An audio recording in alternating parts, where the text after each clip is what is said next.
నిర్మల్ జిల్లా ముధోల్ కాంగ్రెస్ పార్టీ కార్యకర్తల సమావేశం రసాభాసగా మారింది.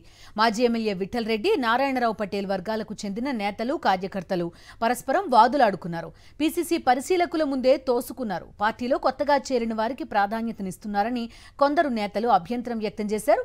ఇరు వర్గాల నినాదాలు, అరుపులతో గంటపాటు గందరగోళం ఏర్పడింది. ఎట్టకేలకు ఇరు వర్గాలకు నచ్చజెప్పి సమావేశాన్ని కొనసాగించారు పరిశీలకులు.